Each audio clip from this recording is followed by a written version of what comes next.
Amina had always kept her head down and her heart humble. When she married Sefyu, she moved into what everyone called his family's house. What no one knew was that every month, Amina quietly sent the rent money from her own job to the landlord. She never bragged. She never corrected anyone. She just wanted peace. But Mama Sefyu made that peace impossible. Every day came with new insults. "You poor village girl. Without my son you'd be begging somewhere." Amina swallowed her pain, cooked their meals, cleaned the house and still went to work. Her silence only made Mama Sefyu louder. One morning, after yet another argument, Mama Sefyu snapped. "Get out of my son's house," she shouted, her voice echoing through the walls. Amina didn't argue. She simply went to her room, folded her few clothes, and walked out with her head held high. Barely 10 minutes later, there was a knock at the door. Mama Sefyu opened it, frowning. A neatly dressed man stood there. "Good morning, I'm here to speak with Madam Amina, the tenant," he said politely. Mama Sefyu froze. "Tenant? What tenant?" "This is my son's house." The man checked his papers and replied, "Ma'am, the lease is under Amina Mwangi. She's been paying the rent for over a year." The color drained from Mama Sefyu's face. She sank into the chair, speechless. The truth hit her harder than any insult she'd ever thrown. The house she ruled wasn't hers. It was Amina's. From the day Amina married Sefyu, his mother made sure she never forgot she was just a village girl. Mama Sefyu bragged to everyone in the building that her son owned the luxury apartment, the one with marble floors, glass balconies, and a view that made neighbors jealous. She walked around like a queen, showing guests around and saying, "My son takes care of everything." Amina just smiled and said nothing. Every month, she transferred $4,500 to the landlord from her own account. Her husband had lost his job months ago, but she didn't tell anyone, not even Mama Sefyu. She worked quietly at her firm, covering the bills, groceries, and even Mama Sefyu's favorite imported tea. Silence was her armor.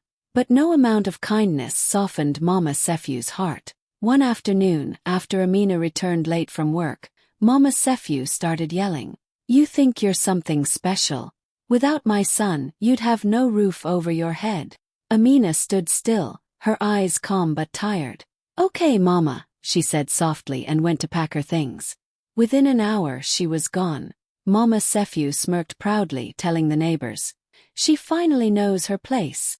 But that evening, as she prepared dinner, someone knocked on the door. It was a courier with an envelope. She opened it and froze. Eviction notice. Tenant: Amina Mwangi. Occupant to vacate premises within 7 days. Her hands shook. "This must be a mistake," she cried, calling her son. But Sefyu's voice was low and shaky. "Mama, Amina has been paying the rent. That house isn't ours." Mama Sefyu's knees gave way. "How can my daughter-in-law evict me?" she whispered, reading Amina's signature at the bottom of the letter. The same name she'd mocked for years. The same woman she'd called poor. The neighbors, once envious, now watched in silence as the queen of the house packed her bags. She finally understood the truth. The home she ruled with pride, the comfort she took for granted, all of it had belonged to the woman she disrespected. As she locked the door for the last time, a small note fell from the eviction envelope. In Amina's handwriting it read, "Respect isn't about who lives louder, Mama. It's about who pays quietly." Tears rolled down Mama Sefyu's face. She realized too late, she hadn't just lost a house. She'd lost the only person who ever made it a home.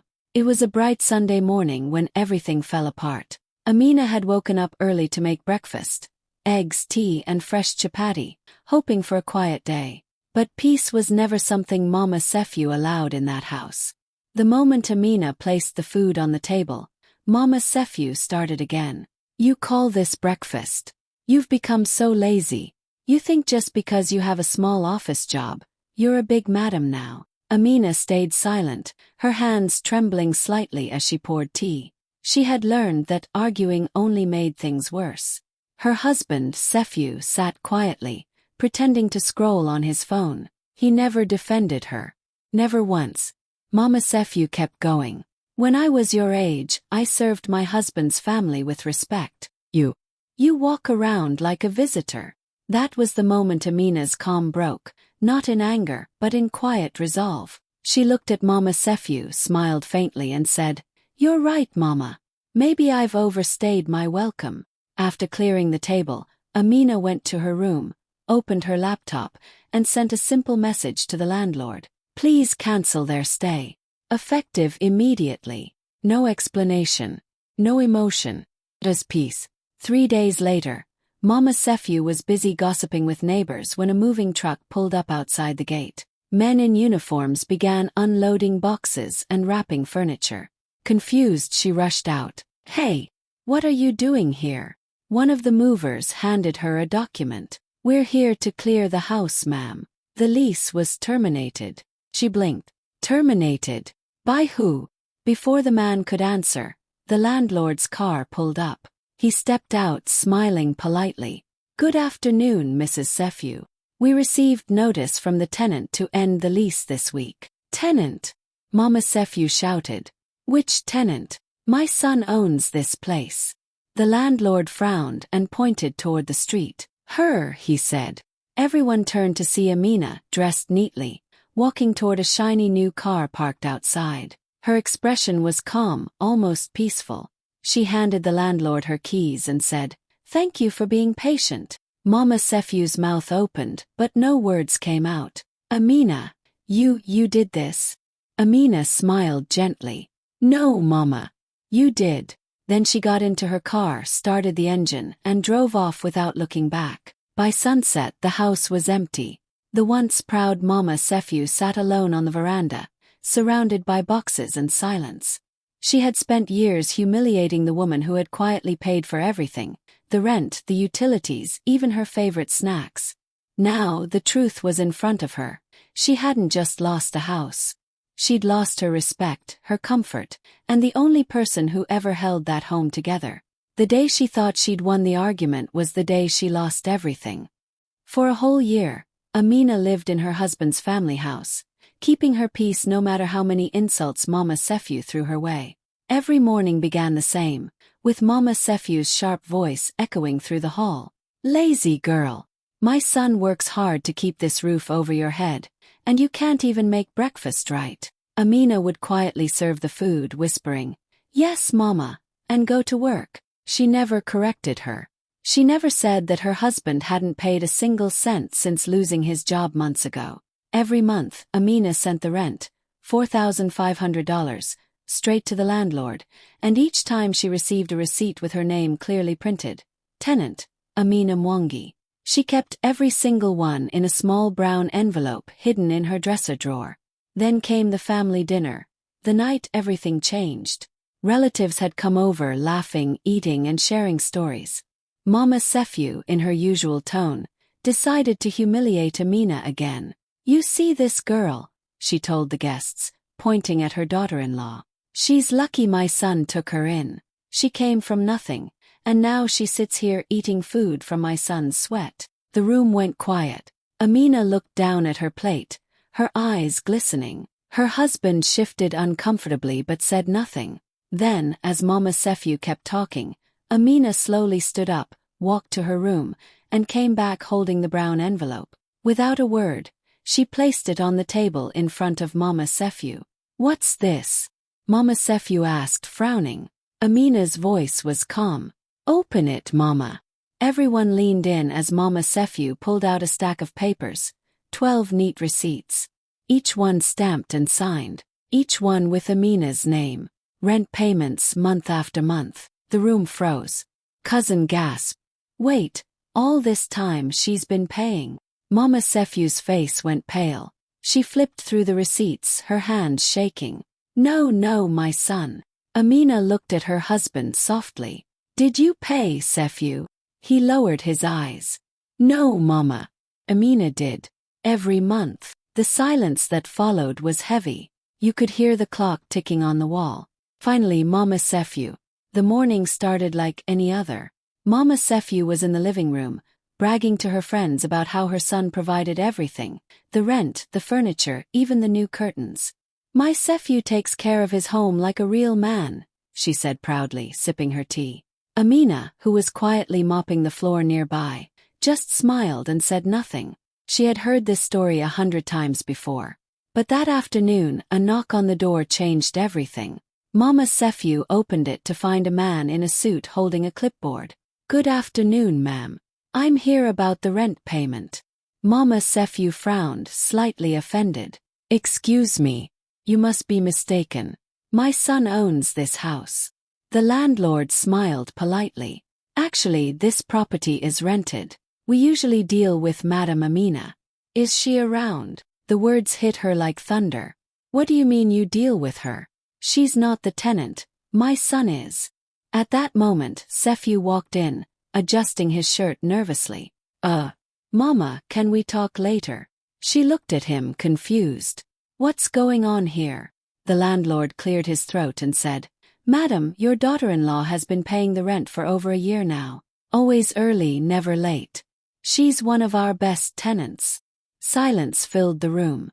Mama's nephew stared at her son, who couldn't even look her in the eye. Then from the hallway, Amina appeared, calm, graceful and unbothered. She had just come home from work, her bag over her shoulder, her face glowing with quiet strength. Mama, she said softly, please don't be angry. I didn't mean to embarrass you. Embarrass me? Mama's nephew snapped. So it's true. You've been paying the rent. Amina nodded. Yes, Mama. When nephew lost his job, I didn't want anyone to worry. I just wanted peace in this house. Her voice didn't shake. Her eyes were kind but firm. I didn't pay for thanks, Mama. I paid for peace. The landlord smiled, gave a small nod to Amina, and left. The air in the room was heavy with shame and realization. For once, Mama's nephew had no words. She sat down slowly, staring at the woman she had mocked and insulted for so long. Amina didn't gloat. She didn't raise her voice or demand an apology. She simply placed her bag on the table and went to make tea, the same way she did every evening. That day, Mama's nephew finally understood something no one had ever told her. Respect isn't given by titles or age. It's earned by actions. And the woman she once called a poor village girl had quietly been holding the roof over all their heads. Every day in that house tested Amina's patience. From sunrise to sunset, she endured Mama's nephew's endless stream of insults. You think you're somebody now? Without my son you'd be nothing, she'd shout while Amina quietly folded laundry or cooked dinner. Amina never argued. She never reminded her mother-in-law that her son hadn't had a steady job in months. She simply kept working, paying the rent, the electricity, the water, the internet, everything with her own salary. She did it out of love, not pride. All she ever wanted was peace. But peace was never enough for Mama's nephew. One morning, after another round of shouting, she crossed the line. Get out of my son's house, she screamed, her finger trembling with anger. Amina stood still for a moment, her eyes glistening. She didn't say a word. She walked to her room, packed her bag, and left the key on the table. No yelling, no tears, just silence. Days passed. The house felt strangely empty without her. Then one night, as Mama's nephew tried to watch her favorite show, the TV suddenly went black. She clicked the remote. Nothing. A few minutes later, the lights went out completely. Maybe it's a power cut, she mumbled. But the next morning the water stopped running too. The Wi-Fi died. Even the gas meter blinked, expired. Confused and angry, she called her son. Nephew, what is happening? Why is everything off? Did you forget to pay the bills again? There was a long pause on the line before he finally sighed. Mama, I haven't paid for anything in months. What? She shouted. Then who? Amina, he said quietly. She handled everything, rent, bills, everything. I tried, Mama, but she didn't want to embarrass us. She just wanted peace. For the first time, Mama's nephew was speechless. The same woman she had insulted, belittled, and thrown out had been the one keeping the lights on, literally. As she sat there in the dark, her heart sank. The house that once felt full of life now felt cold and hollow. The silence that Amina left behind spoke louder than any argument ever could. Tears rolled down her face as she whispered to herself, I drove away the very person who made this house a home. That night, as the wind howled through the powerless rooms, Mama Sephew finally understood the weight of her own words. Respect can't be shouted, it has to be earned. And sometimes silence is the only answer left. For weeks, Amina had tried to hold her peace. Every day in that house was another test of patience, another insult from Mama Sephew, another cold silence from her husband Sephew. No matter what Amina did, it was never enough. If she cooked, Mama Sephew said it was tasteless. If she cleaned, she said it was done wrong. And when Amina stayed quiet, she was called proud. One evening, after yet another shouting match, Mama Sephew made up her mind. She called a full family meeting. The living room filled with relatives, aunts, cousins, neighbors pretending to visit. Everyone sat down, and Mama Sephew began her speech like a queen passing judgment. This girl must leave my house, she announced, pointing straight at Amina. She has no respect. I will not live under the same roof as her. Murmurs filled the room. Most people nodded in agreement, some out of fear, others out of habit. Amina sat quietly, her hands folded in her lap. She didn't argue. She didn't beg. She just looked at them all, the people who never saw her worth, and smiled faintly. All right, Mama, she said softly. If that's what you want. The next morning, the sun was shining when a loud knock echoed through the compound. Mama Sephew rushed to the door, expecting a visitor, but instead found two uniformed officers standing outside, holding papers. Good morning, ma'am, one of them said. We're here regarding an eviction order. Eviction, she repeated, laughing nervously. You must be mistaken. This is my son's house. The officer handed her the envelope. Please read it, ma'am. Her hands trembled as she opened it. The official stamp glared back at her. Notice to vacate premises. Her own name was listed under occupant to vacate. What nonsense is this? She shouted. Who issued this order? The officer flipped the page and pointed to the new leaseholder's name. By request of the property owner and tenant, Madam Amina Okoro. The words hit like lightning. Amina, she whispered, her voice cracking. No, that can't be. The officers didn't respond. They simply began to walk through the house, marking furniture for removal. Neighbors gathered at the gate, whispering as the proud woman who once bragged about her son's house stood frozen, clutching the paper in disbelief. Across the street, a black car was parked under a tree.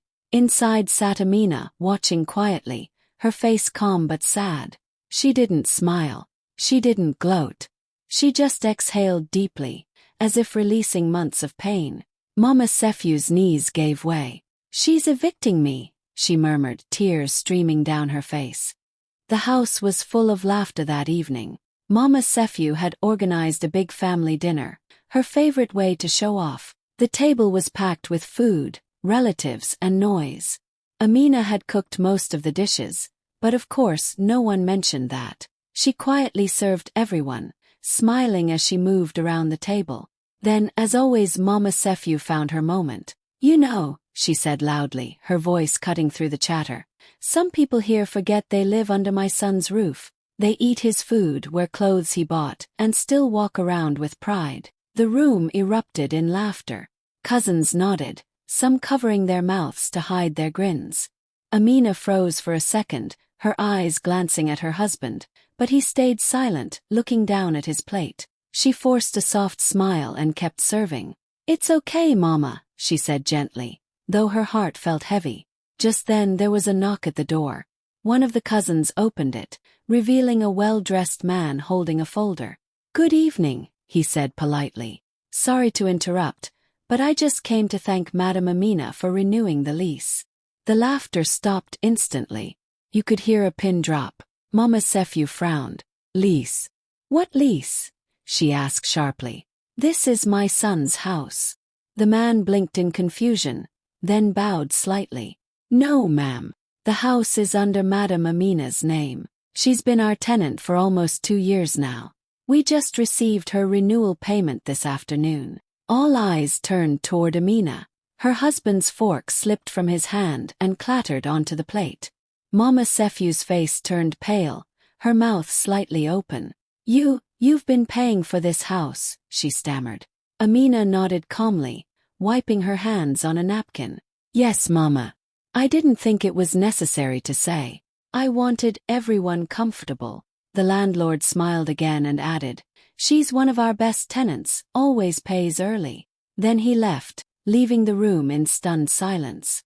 For a long moment no one spoke. Even the air felt heavy. Finally, Amina broke the silence with a small, kind smile. She looked at Mama Sefyu and said softly, "Enjoy the food, Mama. It's on me, literally." A few of the cousins exchanged awkward glances. Her husband looked down, ashamed. And Mama Sefyu, she couldn't move. Her pride shattered faster than glass. That night, the woman who always claimed to own everything realized she'd been eating, sleeping, and living under the roof of the same village girl she mocked every day. And Amina, she didn't raise her voice. She simply finished her meal, the quiet winner at her own table. Mama Sefyu couldn't stop talking. Every afternoon she'd sit on the porch with her friends, fanning herself and boasting, "Soon this whole house will be mine. My son will finally make it official. That girl Amina will have no say in it." Her friends laughed and nodded, sipping their tea, feeding her pride. Inside, Amina quietly cleaned the kitchen, her heart aching but her face calm. She had heard those words too many times, each one heavier than the last. For months, Amina had kept the peace. She had smiled through insults, cooked meals that were criticized, and paid bills that no one thanked her for.